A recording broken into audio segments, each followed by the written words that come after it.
Quem desvelou esse trabalho foi o Bert Hellinger. Ele é um alemão.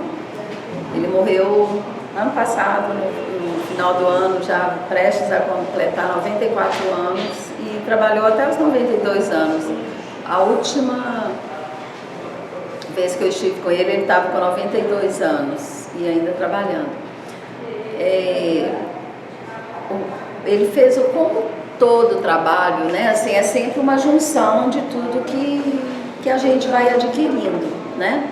Então, ele era um padre, ele, como alemão, ele foi na guerra, ele era também um psicoterapeuta, entendia de filosofia, né? Já tinha uma caminhada como terapeuta, várias abordagens, terapia primal, entendia muito de psicanálise, de terapia provocativa, terapia de grupo. E aí ele começou a participar de um trabalho desse, que era esse trabalho de grupo, que chamava Escultura Familiar, que era dentro da terapia familiar. Era um grupo que apoiava a terapeuta, e a pessoa que estava lá para ser constelada, a terapeuta dizia para ela assim, monta a escultura da sua família. Aí a pessoa, esse é meu pai, minha mãe, e montava. Como na origem da constelação era muito assim, o representante, a gente punha a família inteira, punha meu pai está aqui, minha mãe está ali. Aí o que aconteceu, que eles começaram a observar, que assim, por exemplo, um caso, né, que faz parte do estudo, a pessoa estava representando o pai de alguém que estava lá. Aí o representante falava assim, olha, eu sinto muito, mas eu estou com uma dor no braço aqui que eu não estou aguentando, eu não estava com essa dor, do nada meu braço começou a doer. Aí a pessoa que estava lá para ser constelada contou, olha, tem um tempo meu pai perdeu o braço no acidente, ele não tem esse braço. Aí, assim, outras situações, né, assim, olha, eu não estou me aguentando ficar em pé. Ah, minha mãe tem uma depressão porque ela não sai da cama. E aí eles foram começando a observar esse fenômeno. Aí, a partir desse fenômeno, ele começou a ver que dava para fazer movimentos em cima desse fenômeno. E aí ele juntou com o conhecimento que ele adquiriu, que ele, enquanto padre, né, ele ficou muitos anos fazendo um trabalho na África com os Zulus, e ele vendo a crença deles em cima dos ancestrais, como é que eles reverenciavam os ancestrais, o tanto que para eles você precisava incluir os ancestrais, respeitar a hierarquia, e ele viu que aquilo fazia um sentido e trazia um equilíbrio para aquele povo. Então ele juntou essas duas questões.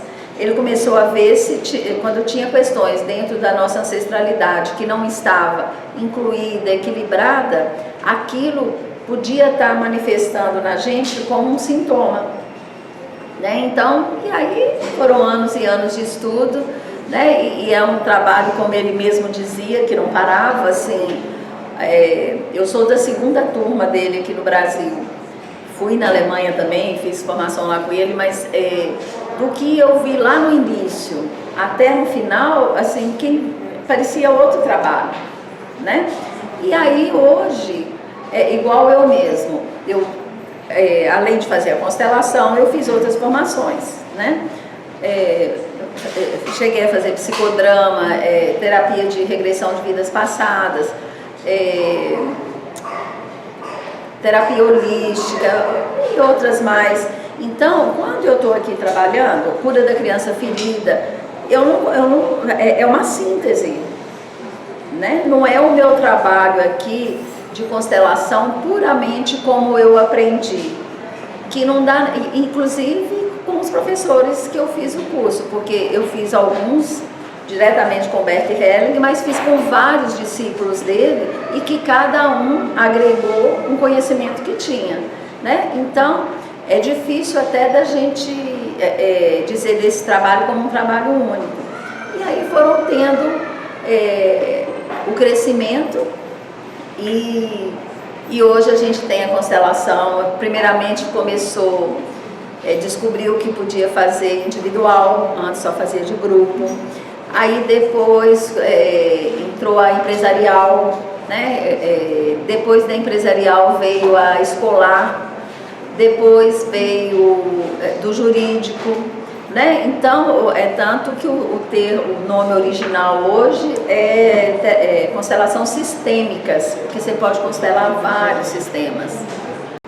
Até pegando e complementando, porque hoje a gente vai fazer uma constelação empresarial, né? Até dentro dessa questão empresarial, cada terapeuta vai trabalhar de uma forma diferente, né? Na grande maioria das vezes, nós vamos chegar a questões que têm a ver também com algum emaranhado pessoal de quem está ali no sistema. Algumas vezes não, a gente vai ver que a questão ela pode ser pontual dentro da empresa. O Hellinger falava assim, o que a gente consegue fazer numa constelação empresarial seria anos de consultoria, né? Por exemplo, minha empresa, a sensação que ela tem uma coisa que não deixa ela fluir, é tudo muito pesado, né? Aí vai fazer a constelação, eu estou contando um exemplo real de uma constelação. Aí quando coloca todo o sistema da empresa, percebeu que o que não estava deixando fluir era o administrador da empresa. Quando foi ver o administrador, a formação dele ele era contador. Então, como contador, ele administrava aquela empresa dentro dos valores que é uma coisa mais rígida, né? Porque na contabilidade 2 e 2 são 4, né? Mas numa empresa, principalmente quando você vai gerenciar pessoas, não é assim. Então, ele não estava tendo a flexibilidade necessária para poder movimentar. Outra empresa tinha uma situação que era uma empresa de moda, né? Tinha o dono da empresa, mas tinha o estilista. O estilista, na hora que nós colocamos, o dono sentia que ele carregava um peso enorme, que às vezes ele se sentia dentro da empresa assim, pesado de chegar. Quando nós fomos ver, esse estilista, dentro do pensamento dele, ele era maior do que o dono. Ele estava se dando uma importância como se assim, eu sou a alma desse negócio. E aí isso estava desequilibrando, porque dentro de uma hierarquia, alguém que estava abaixo, né, que é uma das leis que a gente sabe na constelação, a lei da hierarquia, tinha o dono. Esse estilista só estava ali porque alguém montou essa empresa e fazia essa empresa funcionar. Quando ele começou a olhar para esse dono e se sentindo maior do que ele, desequilibrou. E o dono, como ele não estava atento e percebendo isso, de uma certa maneira, meio entrando no jogo do estilista, ele estava se sentindo pesado, ele estava acuado dentro daquele sistema, né? Foi um caso que ele se trabalhou e desligou esse estilista. Então, assim, é possível fazer muitos movimentos dentro do processo empresarial, né? Um outro exemplo também que eu vi em cursos, esse não foi nem de vivência minha, uma pessoa que tinha comprado um hotel e assim, o hotel já tinha uns 2 anos que estava funcionando. Quando ele comprou, o hotel estava sendo terminado, né? Nunca tinha funcionado. Ele comprou ali no final e o hotel maravilhoso, assim, tinha muito movimento, mas ele não ganhava dinheiro.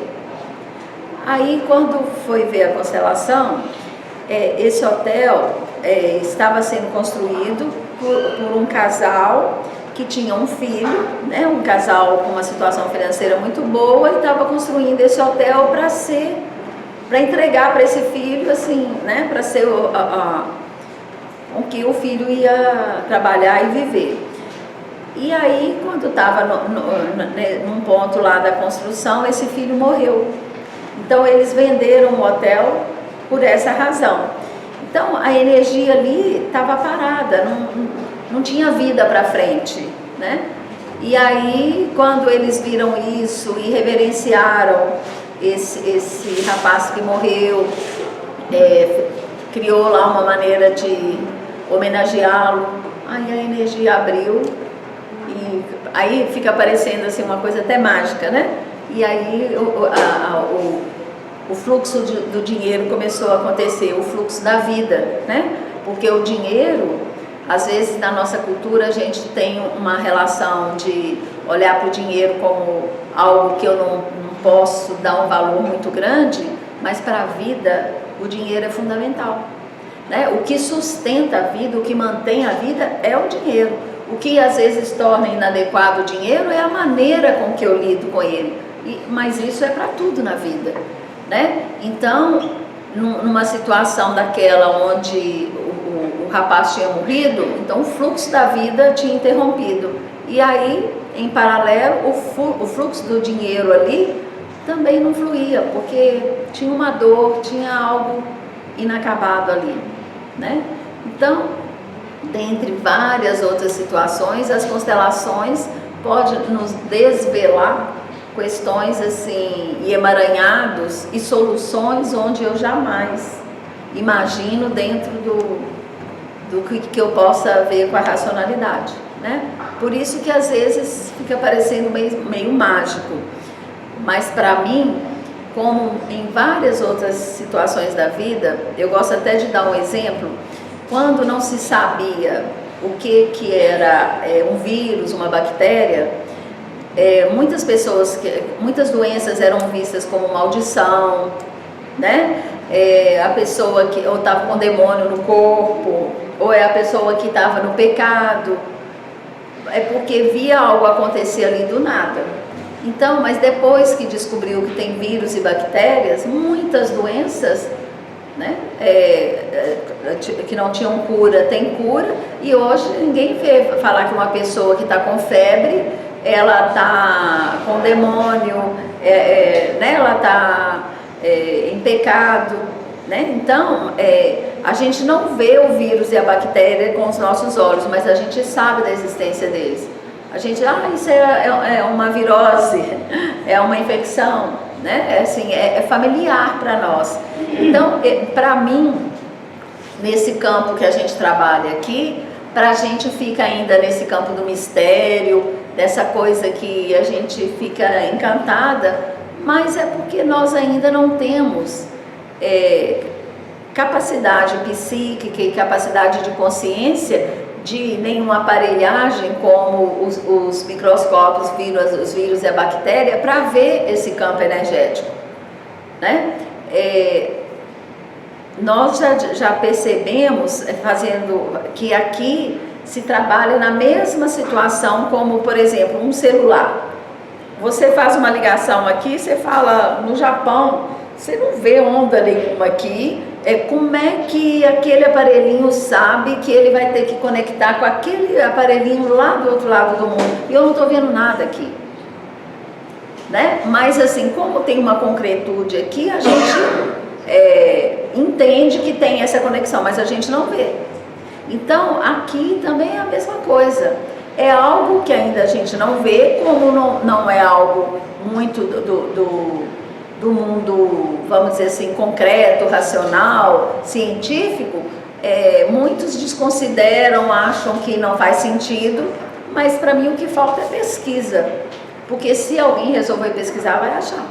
Alguém que tenha uma postura científica, né? Assim, alguém que foi capaz de descobrir uma onda que conecta um celular aqui e lá no Japão, né? Se ele usar aparelhos para poder fazer uma varredura nesse campo eletromagnético, vai descobrir aonde que o passado fica emaranhado aqui, aonde que uma situação dá um curto-circuito nessa situação aqui, né? Como a gente vê com as ondas sonoras acontecer, não só sonoras, todas as ondas.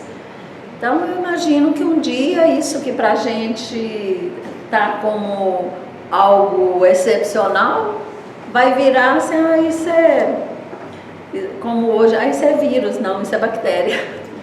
Ou isso é verme. Não, isso é fungo, né? Não se sabia de nada disso. Então, somos pioneiros de começar a entender como aqueles primeiros lá, peraí, tem uma coisa estranha aqui.